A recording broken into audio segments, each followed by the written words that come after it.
the collapse of the Soviet Union in 1991 was a very interesting and in many ways unique phenomenon. Two multi-ethnic federations collapsed in, roughly speaking, the same time, Yugoslavia and the Soviet Union. But the pattern of dissolution was different. In Yugoslavia, the demand for independence came from the non-Serbian republics. First Slovenia, then Croatia, and then followed by other republics.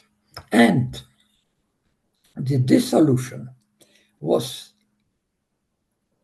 opposed by the Serbian government with the use of the military force unsuccessfully, since in a series of military clashes, the Serbs eventually lost, partly because of the help given by the United States to the anti-Serbian movements in other republics. The pattern of the solution of the Soviet Union was dramatically different.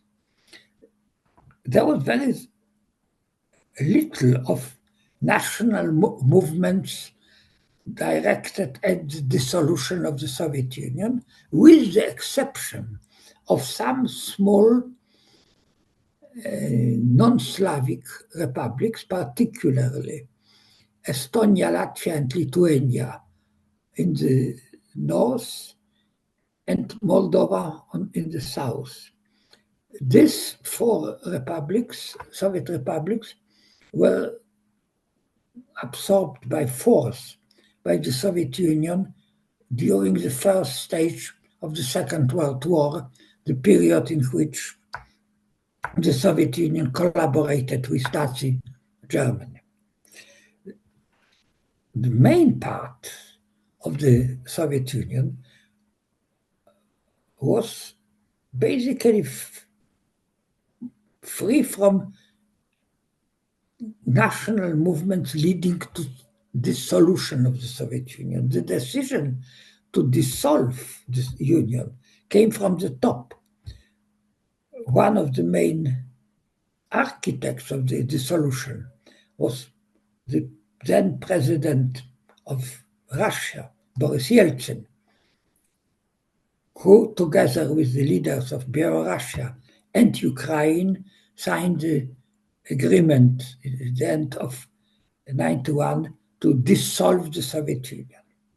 The decision to dissolve the Soviet Union came then from the top rather than from the bottom. It did not reflect the pressure for independence coming from the bulk of the population, but reflected the political calculation of the leaders. There are various speculations why Yeltsin and other leaders of the post-Soviet Republic decided to dissolve the Soviet Union. But these speculations are not that important. The important fact is that, unlike in the case of Yugoslavia, the dissolution resulted from the political calculation made by the leaders rather than from the movement of the population.